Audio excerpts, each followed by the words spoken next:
পৃথিবীর সবচেয়ে বাজে অনুভূতি কি জানো? তোমাকে দেখতে ইচ্ছা করলেও দেখতে না পারা, তোমাকে শুনতে ইচ্ছা করলেও শুনতে না পারা। মনে হয় তৃষ্ণায় বুক ফেটে যাচ্ছে। তখন ছটফট করি, হাঁসফাঁস লাগে ভীষণ। মানুষের সাথে কথা বলতে ইচ্ছে করে না, কোনো কাজ করতে ইচ্ছে করে না, বিরক্ত লাগে, অসহ্য লাগে।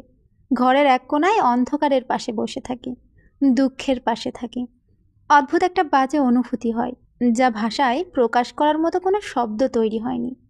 তোমাকে আর কখনো দেখতে পাবো না, ছুঁতেও পারবো না, শুনতেও পারবো না, ভালোবাসতেও পারবো না। এর যে বাজে অনুভূতি আর নেই। প্রচণ্ড দুঃখে মানুষ কাঁদতে পারে না। আমার ভীষণ কান্না করতে ইচ্ছে করে, কিন্তু কান্না আসে না। দিন দিন পাথর হয়ে যাচ্ছি, যে পাথরের শরীর জুড়ে দুঃখ আর দুঃখ। এত এত দুঃখ আমি কোথায় রাখবো?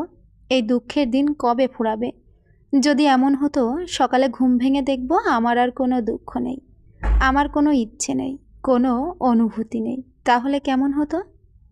যদি একদিন ঘুম ভেঙে দেখি তুমি আমার পাশে শুয়ে আছো, তাহলে কেমন হবে?